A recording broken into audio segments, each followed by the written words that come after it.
अस्सलाम वालेकुम। कैसे हैं आप लोग? होपफुली आप लोग ठीक होंगे। होपफुली आप लोगों को लेक्चर्स अंडरस्टैंड कर पा रहे होंगे। और हम अपने लास्ट लेक्चर्स की तरफ आ चुके हैं। हमारे चंद लेक्चर्स रह गए, तो इंशाल्लाह उसके बाद ये कंप्लीट हो जाएगा हमारा session. It has been a wonderful session with you people, although we couldn't have so much of class interaction, but even in online I must say it had been quite fruitful. तो हम last topics की तरफ हैं अपने, उसमें अब हम editing को देखेंगे। It will consume almost are 3 lectures.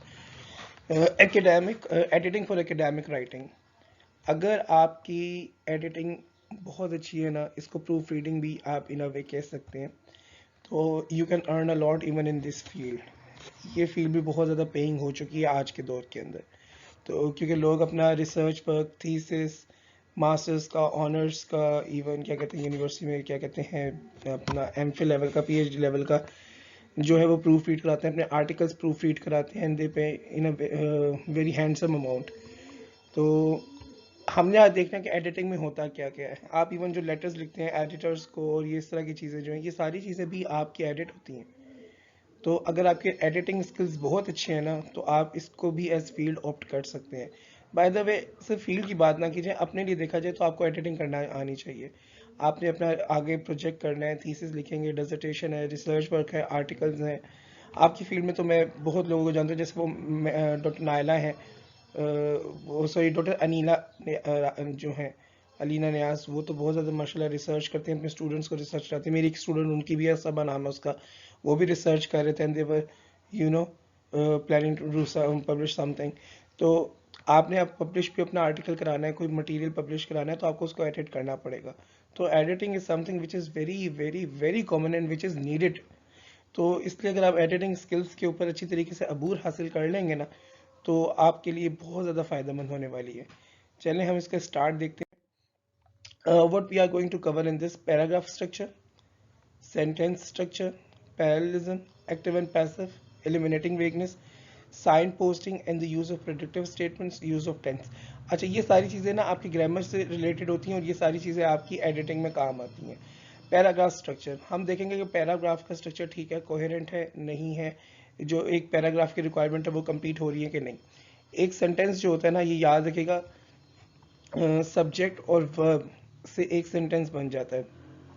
Basic English structure जो है ना सेंटेंस का, वो सब्जेक्ट प्लस वर्ब है, प्लस ऑब्जेक्ट नहीं है। अगर सब्जेक्ट प्लस वर्ब है, सब्जेक्ट है यानी the doer of the action, verb है the action, then the sentence is complete.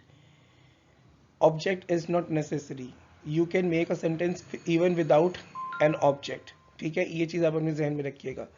Normally तो हम इसे कंसिडर करते हैं सेंटेंस स्ट्रक्चर जो है ना इंग्लिश स्टैंडर्ड, वो subject plus verb plus object.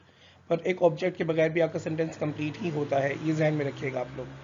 ठीक है, ऑब्जेक्ट क्या होता है? ऑब्जेक्ट ऑब्जेक्ट होता है आपका रिसीवर ऑफ द एक्शन, जो एक्शन को रिसीव करता है ना, उसको हम ऑब्जेक्ट कहते हैं।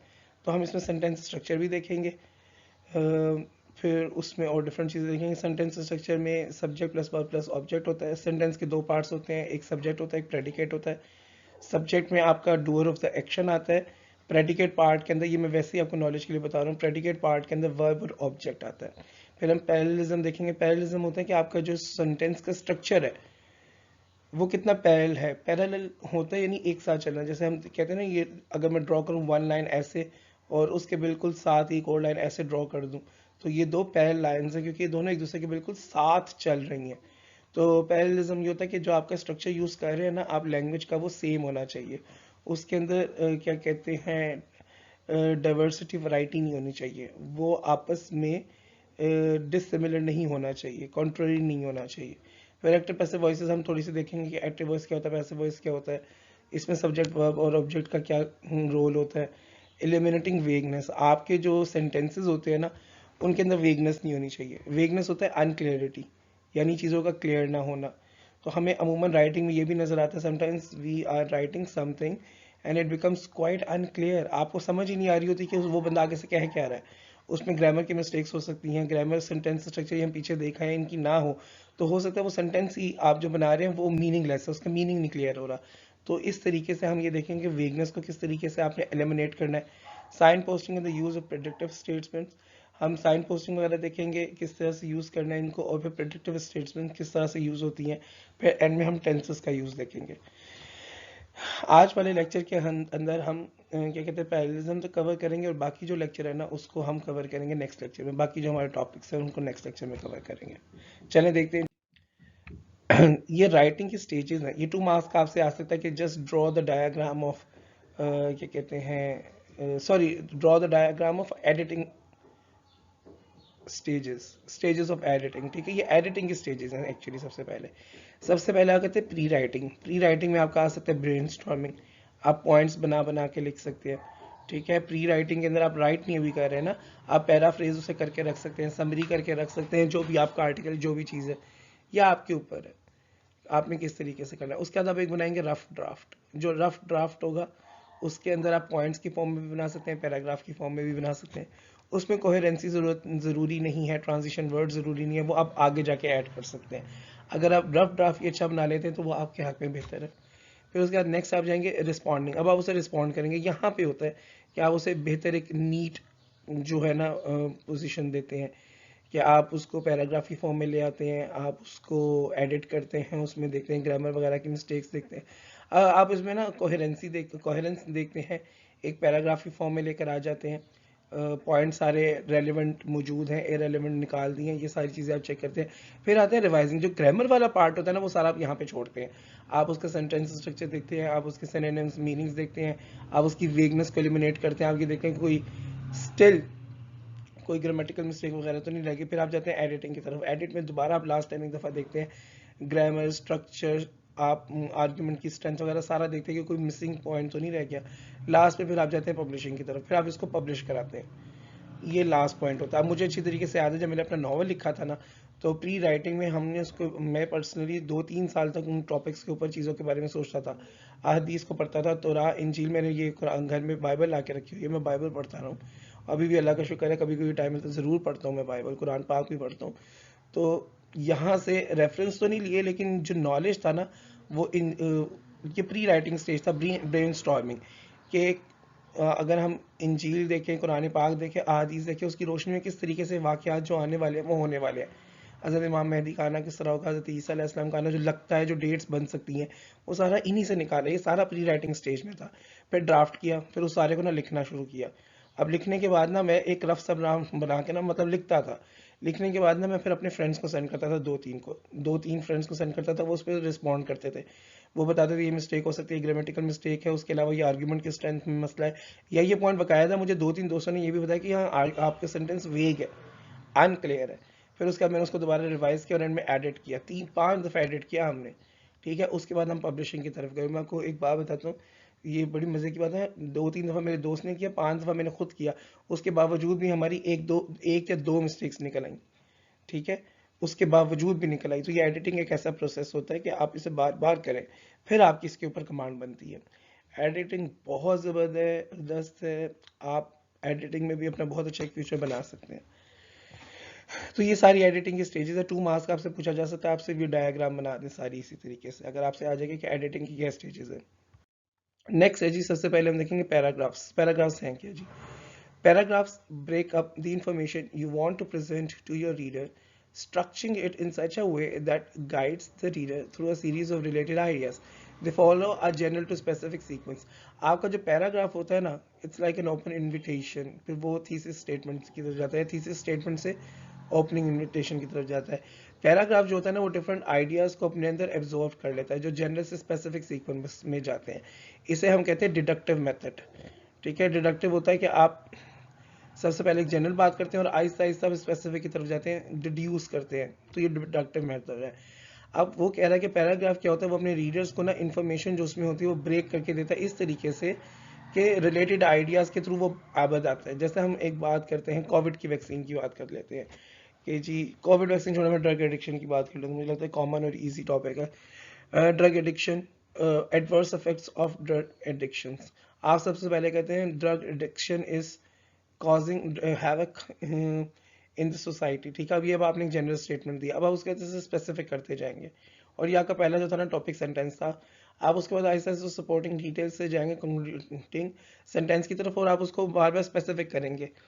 How it is it is having a bad effect on the mental health of the youth of our society. Secondly, it is damaging the physical health of the youth as well. Fourth, it induces the youth to indulge in evil activities. अब इस तरीके से देखिए, आप specific information दे रहे हैं, फिर conclude आप कर देंगे कि जी in short we can conclude that drug addiction is harmful for the society. अब इसमें आपका टॉपिक सेंटेंस क्या था, पहला वाला मेन सेंटेंस जो होता है ना, जो टॉपिक आपका बता रहा होता है, drug addiction is causing havoc in the society, this is your topic sentence. फिर एक्सप्लेनेटरी सेंटेंस और कंट्रोलिंग आइडिया, वो आइडियाज और वो सेंटेंस जो उसी सेंटेंस के बारे में बता रहे हैं, वो आपका कंट्रोलिंग आइडिया तो basically negative effects of drug addiction है ना. आप बता रहे हैं firstly it has negative impacts on the mental health of the student of the society. Supporting sentences, आप फर्दर उसको और सपोर्ट कर रहे हैं आइडिया को. अभी तो आप यहाँ पे एक्सप्लेनेटरी सेंटेंसेस दे रहे थे जो मैंने सेंटेंस बनाए थे, उसमें आपने सेकंड फिर दिया जी, secondly it has negative impacts on the physical health of the students. Fourth, it induces students in evil activities in the society. ठीक है, तो ये सारे आपके कंट्रोलिंग आइडिया के ऊपर ही एक्सप्लेनेटरी सेंटेंस चल रहे हैं. सपोर्टिंग सेंटेंस होंगे, आप इन्हें फर्दर डिटेल में बताएंगे. फिर है जी ट्रांजिशन सेंटेंसेस. ट्रांजिशन सेंटेंसेस कौन से होते हैं? ट्रांजिशन सेंटेंसेस वो होते हैं जो कि आपके एक आइडिया से दूसरे आइडिया की तरफ लेके जाए. फॉर एग्जांपल, अगर हम बात कर रहे थे पूरे पैराग्राफ के अंदर, it has negative impacts on the mental health of the society. ठीक है, अब आपने सारा बता लिया, आपने कंक्लूड कर दिया. अब अपने नेक्स्ट पैराग्राफ में पहला सेंटेंस लिखेंगे तो उसमें आप कहेंगे apart from having negative effects on the mental health of this society, drug use of drug addiction is also having adverse effects on the physical health of the society. अब ये देखिए, ये ट्रांजिशन सेंटेंस है. आपने एक पिछले sentence के अंदर, पूरे पैराग्राफ के अंदर बात कर रहे थे मेंटल हेल्थ के ऊपर, एडवर्स इफेक्ट्स की. अब आपने बात करनी फिजिकल हेल्थ के ऊपर, तो आपने एक सेंटेंस लिखा है, उस सेंटेंस के थ्रू आप टॉपिक को पूरा चेंज, पर्सपेक्टिव को चेंज करें, एस्पेक्ट को चेंज करें, तो इससे हम कहेंगे ट्रांजिशन सेंटेंस. एक ऐसा सेंटेंस जो आपके पूरी इंफॉर्मेशन के रिदम को चेंज कर दे, उसको हम कहते हैं ट्रांजिशन सेंटेंस. ठीक है जी, आगे देखते हैं. At the beginning of semester, college students need to register for their classes. अब ये जो आपका है ना टॉपिक सेंटेंस है, ठीक है. However, this can be a frustrating experience for new students who do not understand the current registration system. अब ये जो है ना, ये आपका सपोर्टिंग कंट्रोलिंग आइडिया है कि शुरू में ना सेमेस्टर के स्टार्ट में जो कॉलेज स्टूडेंट्स हैं उनको अपनी क्लासेस के लिए रजिस्टर करना होता है. However, this can be a frustrating experience for new students. अलबत्ता ये एक बड़ा परेशानी का बाइस हो सकता है नए स्टूडेंट्स के लिए, who do not understand the current registration system, जिनको करंट रजिस्ट्रेशन सिस्टम का ना मालूम हो. अब मुझे बहुत अच्छी तरीके से याद है, हम जब ऑस्ट्रेलिया में गए थे, और मैं ऑस्ट्रेलिया में था, और वहाँ पे जब कोर्सेज को रजिस्टर कराना था तो इट वॉज अ हेल्प, बहुत मुश्किल. हम तो 2-3 दफ़ा जाकर वापस आए सारे दोस्त वगैरह, हमें समझ ही नहीं आ रहा था सिस्टम. फिर वहाँ पे उन्होंने गाइडिंग स्टाफ बहुत अच्छा रखा था, उन्होंने हमारे कोर्स रजिस्टर करना हमें बकायदा बताया, हमें हेल्प किया सारा. तो ये वाकई वहाँ पे ना न्यू कोर्सेज को क्या कहते हैं रजिस्टर करना एक बड़ा मसला है. इवन आप ये देखें ना, यूएमटी टाइप इलाम्स वगैरह यूनिवर्सिटीज जो इलाम्स तो फैसिलिटेट करता है, यूएमटी जहाँ पे आप देखें यूएल, इधर अक्सर बच्चों के इश्यूज हो रहे होते हैं क्योंकि उनके वो रजिस्टर्ड कोर्सेज हो रहे होते हैं जिसमें वो चाह रहे होते हैं. कभी क्लासेस की स्ट्रेंथ पूरी हो जाती है तो फिर उनको अपने पर्सनल सुपरवाइजर्स को पर्सनल ईमेल्स करनी पड़ती हैं. अब देखो उसके बारे में वो फर्दर डिटेल्स दे रहा है. For example, the results of a national youth survey aimed at understanding the challenges in making the transition from high school to college show. अब वो कह रहे हैं जो एक नेशनल यूथ सर्वे हुआ जिसका पर्पस ये था, ये देखने के लिए कि क्या चैलेंजेस आते हैं जब एक बच्चा हाई स्कूल से कॉलेज में जाता है, तो उससे ये पता चला that 65% of new students have difficulty in navigating complex registration procedures. अब वो ये बता रहा है कि 65% बच्चों ने कहा कि जो रजिस्ट्रेशन का प्रोसेस है ये बहुत ज़्यादा कॉम्प्लेक्स है, उनको उसमें बहुत ज़्यादा डिफिकल्टी होती है. यानी ज़्यादातर बच्चे जो फील करते हैं ना, वो ये फील करते हैं कि इनमें जो रजिस्ट्रेशन का प्रोसेस है ये बहुत ज़्यादा हेक्टिक है. Data from our own research with administrative staff at Newman College confirms these findings. अब वो कह रहे हैं जो हमारा अपना डाटा है ना, जो हमने रिसर्च किया वो भी यही कहते हैं. For instance, the manager of the student services remarked that the procedures we currently have in place to register students are confusing because the course code do not resemble the course title. अब जो manager था ना student services को जो deal कर रहा है, उसने बताया कि बच्चों के लिए बहुत ज़्यादा कंफ्यूजन होती है रजिस्ट्रेशन प्रोसेस में। क्यों? क्योंकि जो कोर्स कोड है वो मेंशन नहीं कर, वो मैच नहीं करता कोर्स टाइटल को। While it is clear that the practice of using course codes is making registration problematic for some students, is it the primary reason for their difficulties? अब क्या, ये तो बात बड़ी क्लियर हो चुकी है कि कोर्स कोड की वजह से बच्चों को बहुत ज़्यादा मुश्किलात का सामना है रजिस्ट्रेशन प्रोसेस में, बट क्या ये वाहिद एक रीज़न है? अब आप देखिए किस तरीके से उसने टॉपिक सेंटेंस स्टार्ट किया था कि रजिस्ट्रेशन प्रोसेस जो होता है क्लासेस के लिए कॉलेज के अंदर बच्चों को बहुत प्रॉब्लम होती है। उसी मेन आइडिया को लेके चला, सपोर्टिंग डिटेल्स दी, और देखिए ट्रांजिशन वर्ड्स, अब यहाँ पे उसने ट्रांजिशन सेंटेंस कैसा यूज़ किया है, उसने क्वेश्चन पूछा है कि क्या एक रीज़न तो ये हो गई, क्या यही वाहिद रीज़न है? अब उसके बारे में अगर उसने आगे डिस्कस करना है तो वो मजीद रीजंस के ऊपर भी डिस्कशन कर सकता है। अब आप ये देखिए, टॉपिक सेंटेंस, एक्सप्लेनेटरी सेंटेंस और controlling idea, supporting sentence two, supporting sentence third, summarising transition sentence, फिर टॉपिक सेंटेंस, ये वही सारा चल रहा है। यानी एक पैराग्राफ के अंदर ये सारा कुछ आप ला सकते हैं। जैसे उसके अंदर पहला था टॉपिक सेंटेंस जो था, एक्सप्लेनेटरी सेंटेंस और कंट्रोलिंग आइडिया ये था कि स्टूडेंट्स को कॉलेज में आकर रजिस्ट्रेशन कराते वक्त क्लासेस में बहुत ज़्यादा मुश्किलात का सामना करना पड़ता है।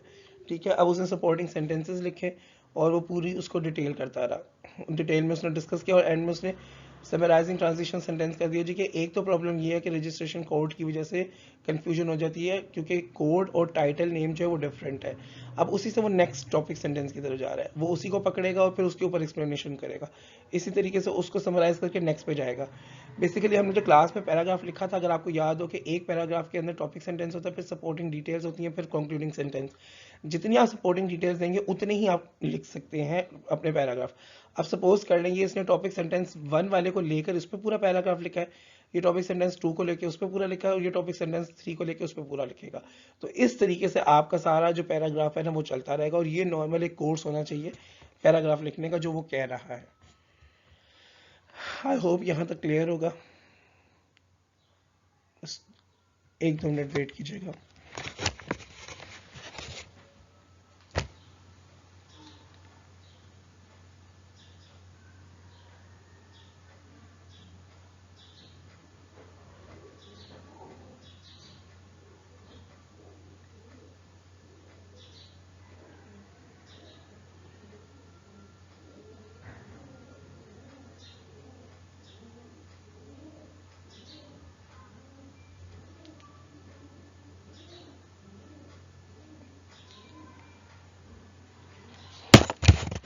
ओके जी, आगे चलते हैं। मैं बहुत ज़्यादा एक स्पीड में बोल बोल के ना एकदम थोड़ा सा, I just wanted to get a break. Okay जी, नेक्स्ट देखिएगा, hint. Okay, read each paragraph carefully, in the margin alongside each one write a brief note of the main point. अब आप क्या कर सकते हैं, जब आप एक पैराग्राफ को पढ़ रहे हैं ना, आप हर पैराग्राफ को अच्छी तरीके से पढ़ें, या आप एडिटिंग करें। आप जहन में रखें मेन पर्पज़ आपका ये पढ़ने का क्या है कि आपने एडिटिंग किस तरह से करनी है। आप हर पैराग्राफ को बहुत अच्छी तरह से पढ़ें। जो मार्जिन होते हैं ना साइड पे आके पेजेस के, वहाँ पे मेन पॉइंट का ना नोट्स बनाते रहें। When you have done this for the whole section, these notes should be a coherent summary of the whole story for that section। ये फॉर एग्जांपल ये पूरा एक सेक्शन है, आपने पूरा सेक्शन पढ़ रहे, पढ़ते साथ साथ यहाँ पे आप नोट्स बनाते जा रहे हैं। अब वो जो आपने नोट्स बनाया ना, बेसिकली वो पूरे सेक्शन की एक समरी है। This is a good test for fluency. इससे आप बहुत अच्छी तरीके से फ्लुएंसी चेक कर सकते हैं, कोहेरेंस चेक कर सकते हैं। आप ये देख सकते हैं कि आइडियाज एक दूसरे से मैच कर रहे हैं कि नहीं कर रहे हैं। पॉइंट नंबर बी देखिएगा, if you are not able to identify the main point of a paragraph, you may have 2 or more paragraphs mix together. अगर आप देखें कि अगर आपने पैराग्राफ पढ़ा, आपको मेन पॉइंट ही नहीं समझ आ रहा पैराग्राफ का, आपको समझ ही नहीं आ रहा पैराग्राफ में मेन किस टॉपिक के ऊपर बात की जा रही है, तो हो सकता है कि 2-3 पैराग्राफ में मिक्स हो रहे हो, इसीलिए मेन पॉइंट नहीं समझ आ रहा है। Separate them so that each paragraph contains only one main point. हो सकता है वो 2-3 पैराग्राफ्स एक साथ लिखे हो, आप उनको सेपरेट करें और देखें कि असल मेन पॉइंट क्या है, फिर पता चल सकता है कि मे बी तीनों पैराग्राफ में अलग-अलग पॉइंट्स हो। This means that all the sentences in that paragraph relate to that point। अब पैराग्राफ किस तरीके से आप रिलेट करेंगे अलग, आप इस तरीके से करेंगे कि हर पैराग्राफ जो किसी एक पॉइंट पे बात कर रहा होगा ना, वो बेसिकली जितने भी सेंटेंसेस किसी एक पॉइंट पे बात कर रहे होंगे वो एक पैराग्राफ के होंगे। तो आप इस तरीके से उन पैराग्राफ्स को अलग कर लें, सेपरेट कर लें, इससे आपको पता चल जाएगा कि ये पैराग्राफ डिफरेंट है। Okay, sentences. अभी तक हमने पैराग्राफ के बारे में सारा देखा कि पैराग्राफ में किस तरीके से आपने चलना, टॉपिक सेंटेंस, सपोर्टिंग डिटेल्स देखी, फिर कंक्लूडिंग सेंटेंस है, फिर ट्रांजिशन सेंटेंस यूज करके आप नेक्स्ट पैराग्राफ की तरफ जाएंगे। फिर पैराग्राफ के अंदर यूनिटी होनी चाहिए, एक टॉपिक के ऊपर बात करें, एक ही मेन पॉइंट होना चाहिए जो सारे सेंटेंसेस में पैराग्राफ की नजर आए। अगर आपको ऐसा नजर नहीं आ रहा तो इसका मतलब है डिफरेंट पैराग्राफ्स मिक्स हो गए हैं, तो आपने सेपरेट करेंगे basis on the basis of the main point. जो सेंटेंसेस किसी एक पॉइंट के ऊपर लिखे गए वो एक पैराग्राफ की बात कर रहे होंगे। अब सेंटेंसेस देखते हैं। The rule of the thumb is to keep most sentences short, 12 to 24 words maximum. आप सेंटेंसेस ना शॉर्ट यूज किया करें। एक बड़ी बीमारी है पाकिस्तानी लोगों को कि हम इतने लंबे लंबे सेंटेंसेस बनाते हैं और ये सोचते हैं कि शायद ये लंबे लंबे सेंटेंसेस लिखने से ना हम क्या कहते हैं, हमारी राइटिंग बहुत अच्छी होगी, फ्लावरी हो जाएगी, बहुत ज़बरदस्त हो जाएगी। आप कॉम्प्लेक्स सेंटेंसेस यूज़ करें बट कम, ज़्यादातर आप शॉर्ट सेंटेंसेस यूज़ करें, सिंपल सेंटेंसेस यूज़ करें, वोकेबलरी अच्छी रखें, अप्रोप्रिएट रखें, वो राइटिंग बहुत अच्छी लगती है। मैक्सिमम 12 to 24 वर्ड्स देखें, ये भी खैर से बहुत ज़्यादा दे दिए हैं। Use simple sentences that have no more than 2 dependent clauses. हाँ, आप सिंपल सेंटेंसेस यूज़ करें। हमने इंडिपेंडेंट और डिपेंडेंट क्लोज के बारे में लास्ट लेक्चर में बात की थी, ज़्यादा उसकी क्लोजेस भी नॉट डिपेंडेंट, ठीक है। नेक्स्ट है one sentence should convey one clear message. एक सेंटेंस में एक मैसेज बड़ा क्लियर होना चाहिए। बाज़ औक़ात आप आधा सेंटेंस लिख के अगले में चले जाते हो, आइडिया क्लियर करना चाह रहे होते हैं। ये नैरेटिव स्टाइल में बहुत अच्छा लगता है कि जहाँ पे आप स्टोरी डेवलप कर रहे हैं, तजस्सुस पैदा कर रहे हैं, पर नॉर्मली आप एक रिसर्च प्रपोजल लिख रहे हैं, रिसर्च आर्टिकल लिख रहे हैं, रिसर्च का काम कर रहे हैं, उसमें नहीं अच्छा लगता। उसमें तो आपका जो रिसर्चर है, he wants to have information which is related, और वो चाहता है कि हर सेंटेंस के अंदर आप उसे कोई इन्फॉर्मेशन दें, कोई ऐसा पॉइंट बताएं जो रिसर्च से रिलेटेड हो, जो उसकी इन्फॉर्मेशन में एडिशन करें, ठीक है। तो यहाँ पे अपने गैप्स नहीं छोड़ने। If you have two things to say, control yourself, say one first and then the other. ये भी बड़ी इंपॉर्टेंट बात है। अगर आपने दो बातें करनी है तो आप दो सेंटेंसेस बना लें। हम तो एक सेंटेंस में, हमारे यहाँ तो बात 5-5 6-6 लाइनों के ऊपर एक सेंटेंस चल रहा होता है, तो ये हमारा बहुत ज़्यादा इशू है राइटिंग का, तो काइंडली इसको कंट्रोल करें। Use an economy words. Economy words होता है कि आप कफ़ायत शुमारी से लफ्ज़ों का इस्तेमाल करें, कंडेंस करें अपनी राइटिंग को, शॉर्ट करें, बहुत ज़्यादा ना लिखें। Write to express not to impress. आप अपने आइडियाज़ को एक्सप्रेस करने के लिए लिखें, किसी को इम्प्रेस करने के लिए लिखें, बेहतरीन बात है। प्रॉब्लम ये है कि हम लोग ये सोच के लिख रहे होते हैं कि टीचर हमारी राइटिंग से, वोकेबलरी से, इन चीज़ों से बड़ी मुतासिर हो जाएंगे। ऐसा नहीं होता, उनको फ्रस्ट्रेशन होने लग जाती है जब वो इतना ज़्यादा पढ़ते हैं। अब देखें ना, मैंने आप लोगों को कितने अर्से से कह रहा हूँ कि आप लोगों ने असाइनमेंट्स में वर्ड लिमिट क्रॉस नहीं करनी, पेपर में वर्ड लिमिट क्रॉस नहीं करनी, लेकिन मुझे फिर मैसेज आए कि वर्ड लिमिट क्रॉस हो गया। आप देख लें। खैर, मैं ये बात करने का पर्पज़ पता क्या था कि इशू आप में नहीं है, इशू हमारी ट्रेनिंग में है। हमने आपको 18 ईयर्स सिखाया ही है। आपको मैट्रिक और इंटर के बच्चे ये नहीं पूछते कि ऐसे कैसा लिखना है, ऐसे की क्वालिटी कैसी हो, वोकैबुलरी, वर्डिंग और ये चीज़ें कैसी रखूँ। इंटरमीडिएट के, मैट्रिक के बच्चे हमेशा आपसे एक ही सवाल करते हैं, ऐसे की लेंथ कितनी होनी चाहिए, ऐसे कितने पेजेस का लिखूँ। तो यही हमारे लिए एक शर्म का मकाम है। हमारा एजुकेशन सिस्टम जो है वो आपको क्रैमिंग, क्वांटिटी और लेंथ, इस तरह की चीज़ें प्रोड्यूस कर रहा है, वो कोई क्वालिटी नहीं दे रहा। एजुकेशन नहीं इम्पार्ट कर रहे हैं हम, कुछ स्टैंडर्ड स्ट्रक्चर्स हैं वो इम्पार्ट कर रहे हैं। इसीलिए हमारे यहाँ इशू होता है। सिंपल सेंटेंसेस लिखे, कम से कम में बेहतरीन बात करें, ठीक है। आगे देखते हैं। अब ये सेंटेंस देखिएगा, द डॉग बार्क्ड। अब ये द डॉग एक सब्जेक्ट है प्लस बार्क्ड, बार्क्ड वर्ब है, वर्ब की सेकंड फॉर्म है, ये पास्ट सिंपल सेंटेंस है। अब यहाँ पे ये सेंटेंस कंप्लीट है। The standard sentence consist of one main clause और one idea consisting of a subject और अ प्रेडिकेट। एक सिंपल सेंटेंस के अंदर एक मेन आइडिया होता है जिसमें आपका एक सब्जेक्ट होता है और एक प्रेडिकेट होता है। प्रेडिकेट मैंने आपको बताया था, वर्ब प्लस ऑब्जेक्ट को कहते हैं, या वर्ब हो खाली उसे प्रेडिकेट कहते हैं। तो द डॉग यहाँ सब्जेक्ट है, बार्क्ड यहाँ पे वर्ब है। अब ये देखिएगा, अब इसमें मेन क्लॉज में सिर्फ एक ही आइडिया, अब मेन क्लॉज में सिर्फ एक सब्जेक्ट है, एक वर्ब है और एक ही आइडिया है, दैट द डॉग बार्क्ड। इसमें कोई दो डिफरेंट आइडियाज नहीं है, ठीक है। अब नेक्स्ट सेंटेंस देखिएगा, the dog barked because it heard the rattle of the postman's bicycle. Heard होता है सुनना, रैटल का मतलब होता है क्लैंग, नॉइस, शोर। कुत्ता जो है वो भौंका क्योंकि उसने पोस्टमैन, डाकिये की बाइसाइकिल की शोर की आवाज सुनी। Standard sentence with dependent clause linked by coordinating conjunctions such as and, but, not, for, yet, because।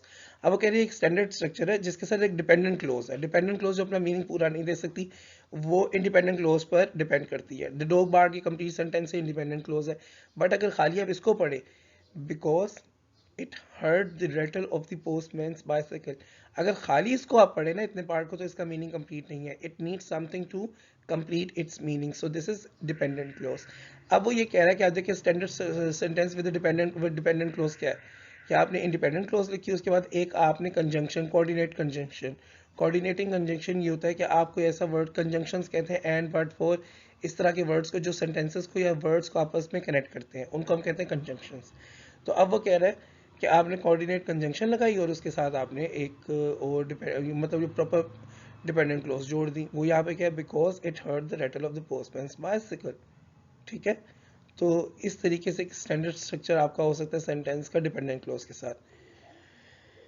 On hearing the rattle of the bicycle, the vicious dog barked before biting the postman on the leg. On hearing the rattle of the bicycle के शोर की आवाज सुन के the vicious dog barked, energetic vicious भौंकता और शिकारी कुत्ते ने भौंका before biting the postman on the leg. डाकिये की लात पर काटने टांग पे काटने से पहले उसने बड़ी बुरी तरीके से भौंका. अब यहाँ पे आप देखिए independent clause and two dependent clauses linked by a comma and then a coordinate conjunction. देखिए दो यहाँ पर आपके पास एक इंडिपेंडेंट क्लोज और दो डिपेंडेंट क्लोजेस है और जो दोनों डिपेंडेंट क्लोजेस है ना वो आपकी एक लिंक कर रही है कोमा से और फिर उसके बाद कोऑर्डिनेट कंजंक्शन से. अब यहाँ पे इंडिपेंडेंट क्लोज क्या पहले वो देखते हैं. The vicious dog barked. The vicious adjective है. अब ये देखिए इसका मीनिंग यहाँ पे बिल्कुल क्लियर है. The vicious dog barked. अगर ये सेंटेंस हम खाली इतना द विशियस डॉग बार्क्ड खाली अलहदा भी कर लेना तो ये इंडिपेंडेंट क्लोज है. इसका मीनिंग कंप्लीट है. इसको नहीं ज़रूरत किसी सेंटेंस से किसी और चीज़ की लगाने के लिए कि ताकि इसके मीनिंग को कंप्लीट करे. फर्स्ट दफ़ा पहला सेंटेंस देखें. On hearing the rattle of the bicycle. अगर खाली आप इसको अलहदा निकालें कि आप इसका मीनिंग क्लियर हो रहा है. नहीं. On hearing the rattle of the bicycle bicycle का शोर सुनने पर क्या what happened next. We are always curious, we are eager, we are zealous to know what happened next. हम जानना चाहते हैं कि आगे क्या हुआ. ठीक है. तो ये डिपेंडेंट क्लोज है और ये कोमा लगा के इसका मीनिंग जो है ये वाली जो इंडिपेंडेंट क्लोज है the vicious dog bark complete करता है. इसी तरीके से before biting the postman on the leg यहाँ पर भी देखें ये डिपेंडेंट क्लोज है. इसका मीनिंग कंप्लीट होता है कंजंक्शन बिफोर लगाकर बाग के साथ. ठीक है. तो दो डिपेंडेंट क्लोजेस हैं एक इंडिपेंडेंट क्लोज है और ये मिक्स करके कोमा और कोऑर्डिनेट कंजंक्शन बिफोर जोड़ के लगाकर उसने अपना मीनिंग कंप्लीट किया है. तो देखिए इस तरीके से आपने सेंटेंसेस बनाने सिंपल सेंटेंसेस बनाए छोटे छोटे शॉर्ट सेंटेंसेस बनाए अच्छे सेंटेंसेस बनाए. ऐसे सेंटेंसेस ना बनाए जो कि बहुत कॉम्प्लेक्स हो जिनको समझना बहुत मुश्किल हो जाए. अच्छा. Try not to construct sentences with more than two dependent clauses. अब देखिए अभी लास्ट सेंटेंस जो हमने देखा उसमें दो सेंटेंस क्लोजेस थी. ठीक है. दो डिपेंडेंट क्लोजेस थी. आपने कोशिश करनी है कि आपने दो से ज़्यादा डिपेंडेंट क्लोजेस नहीं ऐड करनी. ठीक है. Otherwise, the sentence becomes too dense and it will be difficult for the reader to absorb the volume of information you are trying to communicate. Otherwise, the sentence becomes too dense. Otherwise होगा कि अगर आपने दो से ज़्यादा dependent closes लगाई ना तो आपका सेंटेंस बहुत ज़्यादा डेंस हो जाएगा गहरा हो जाएगा डिफिकल्ट हो जाएगा कॉम्प्लेक्स हो जाएगा and it will be difficult for the reader और रीडर के लिए बहुत बड़ी मुश्किल हो जाएगी to absorb the volume of information कि वो इतनी ज़्यादा इंफॉर्मेशन जितनी आप डिपेंडेंट क्लोजेस यूज़ करेंगे उतनी ज़्यादा आप इंफॉर्मेशन को बढ़ाते जा रहे हैं. You are trying to communicate. आप जितना ज़्यादा वो करेंगे ना उसके लिए तो उतना ज़्यादा मुश्किल हो जाएगा वो सारी इन्फॉर्मेशन को क्या कहते हैं एब्जॉर्व करना. आप जितने ज़्यादा डिपेंडेंट क्लोजेस ऐड करेंगे उतना ज़्यादा वॉल्यूम ऑफ इन्फॉर्मेशन बढ़ जाएगा जो कि आप कम्युनिकेट करना चाह रहे हैं तो रीडर के लिए मुश्किल होगा उसको समझना. इसलिए कोशिश करें कि कम से कम डिपेंडेंट क्लोजेस यूज़ करें और सिंपल सेंटेंसेस यूज़ करें. Sentences to avoid. आपने कौन से सेंटेंसेस अवॉइड करने हैं. Choppy sentences. ये जो फ्रेगमेंटेड और टूटे हुए सेंटेंसेस होते हैं हाफ लिख दिया आपने जैसे वो पहला वाला सेंटेंस खाली आपने लिख दिया जो क्या था चले एक बना लेते हैं owing to difficulties in his life. अब खाली आपने लिख दिया owing to difficulties in his life तो अब इसको कंप्लीट तो करें ना. फिर स्ट्रिंगी सेंटेंसेस यही होते हैं जो कनेक्टेड हो बट वेग हो अपना क्लियर मीनिंग ना दे रहे हो. फिर रन ऑन सेंटेंसेस होते हैं जो कंप्लीट नहीं होते जो दूसरे में जाके मिक्स हो जाते हैं. ठीक है. फिर इसी तरीके से सेंटेंस फ्रेगमेंट्स हो जाते हैं जो इनकम्प्लीट सेंटेंसेस होते हैं. ठीक है. अच्छा अगर आपसे एक 2 मार्क्स का क्वेश्चन पूछ लिया जाए what are the sentences to avoid तो आप ये 4 के नाम लिख देंगे आपको इनको एक्सप्लेन करने की जरूरत नहीं है. ठीक है. 2 मार्क्स का क्वेश्चन हो सकता है what are the sentences to avoid तो जस्ट नेम देम. आपने सिर्फ उनको नेम करना. नेक्स्ट देखिएगा हिंट है जी. अब it is important to repeat और be consistent in your use of keywords and concepts.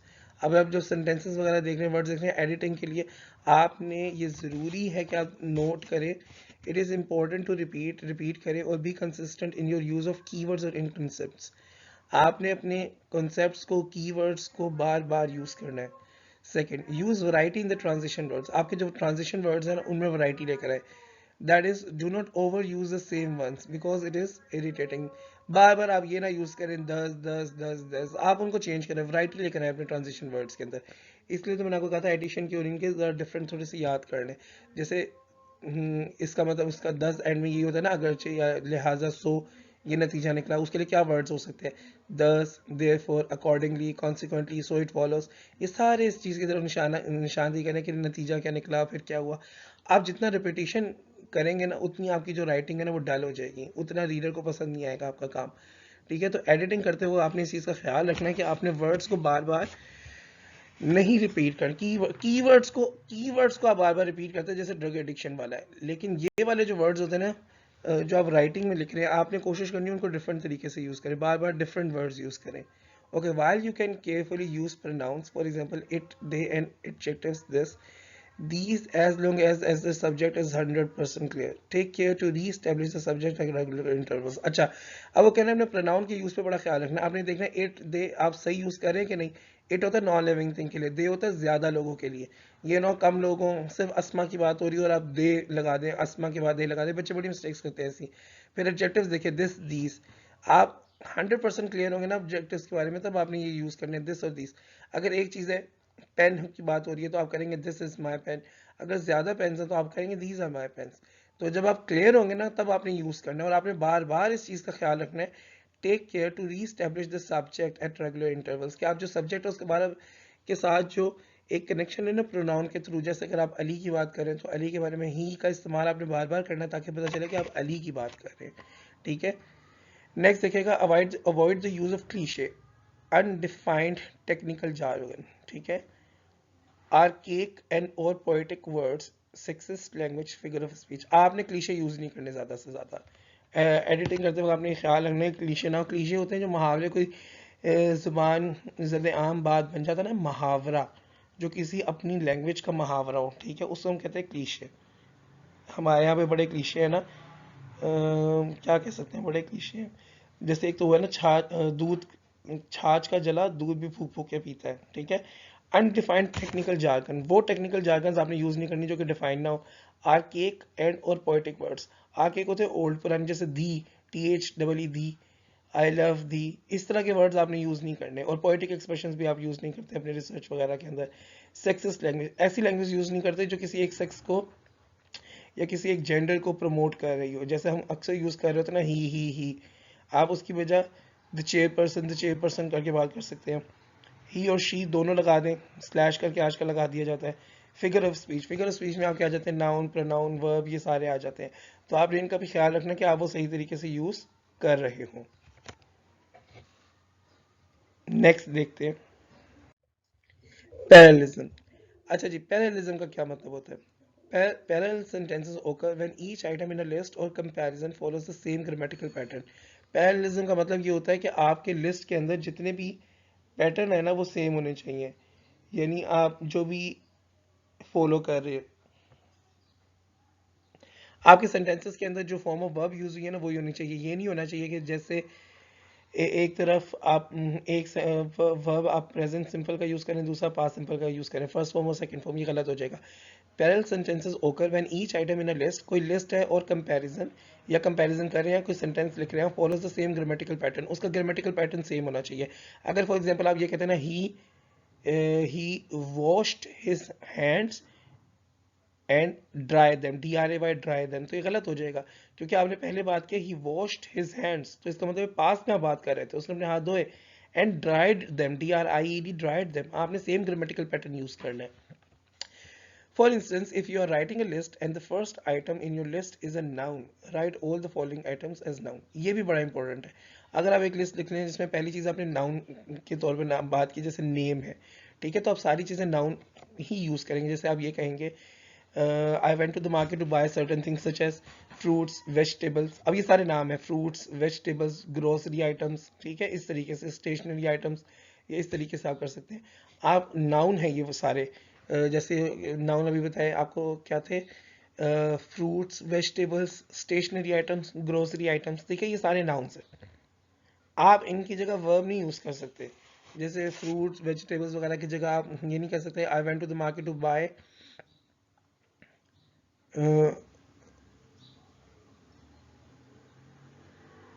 एक होता है fruits vegetables, make, M A K make, verb आ गया ना, ये गलत हो जाएगा।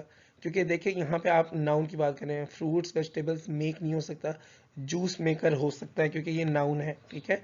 इस तरीके से आपने यूज़ करना है कि जो आइटम्स चल रही है ना आपने वही यूज़ करनी है, कोई और नहीं चीज़ लेनी। हाँ, जैसे आप फ्रूट्स वेजिटेबल्स के साथ यूज़ कर ले सनी, अब सनी एक एडजेक्टिव है, वो थोड़ी बीच में आ सकता है। जो आइटम्स आपकी चल रही है ना, जिस जो या सेंटेंस स्ट्रक्चर चल रहा है आपने वही रखना है।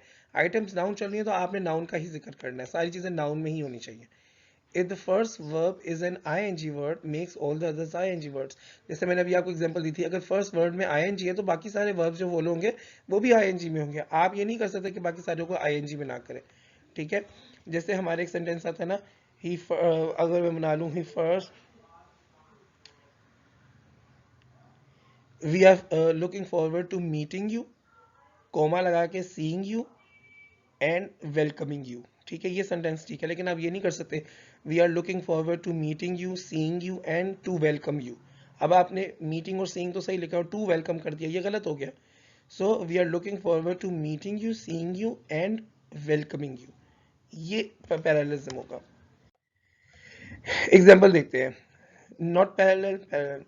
My English conversation class is made up of Chinese, Spaniards and some are from Bosnia। अब ये देखिए कैसे गलती हो गई, चाइना के लोगों को चाइनीज कहते हैं, स्पेन के लोगों को स्पेनियार्ड्स कहते हैं, ये ठीक हो गया। यहाँ पे आपने चाइनीज स्पेनियार्ड्स, ये जो उनके लिए एडजेक्टिव यूज होता है ना वो यूज कर रहे हैं, ठीक है, क्लास के बारे में जो यूज करते हैं। And some are from Bosnia, और यहाँ पे आप बोस्नियन यूज करने की बजाय आप यहाँ पर क्या कहते हैं, आप कह रहे हैं सम आर फ्रॉम बोस्निया, ये पूरा आपने सेंटेंस यूज कर दिया, तो ये पैरेलल नहीं है। यहाँ पर ये नाउन ही था, सॉरी, चाइनीज और स्पेनियर्ड्स नाउन है, तो आपको नाउन ही बोस्नियन का यूज करना चाहिए था।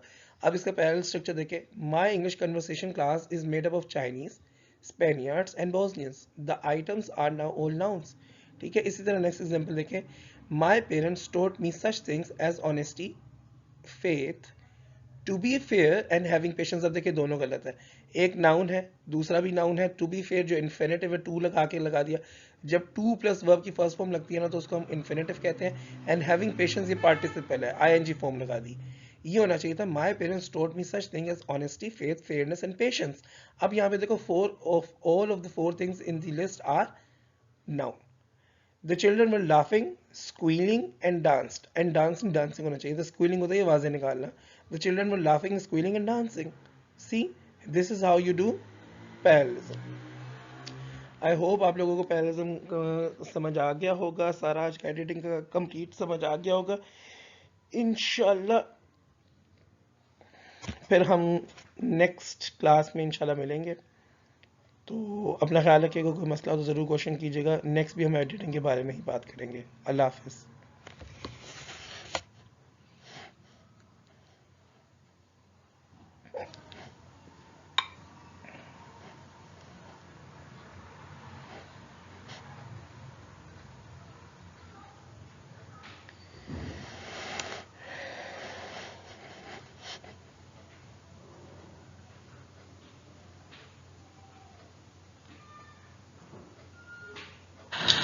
भाई कोरोना से लोग मर रहे हैं क्या? नहीं, पैदा हो रहे हैं। मुझको राणा जी माफ करना, गलती मारे से।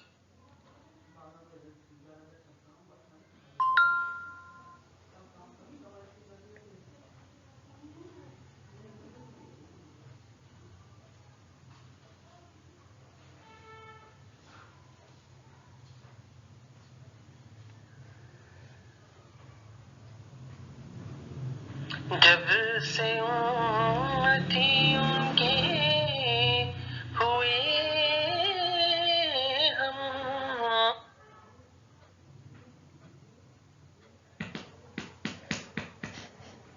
ओ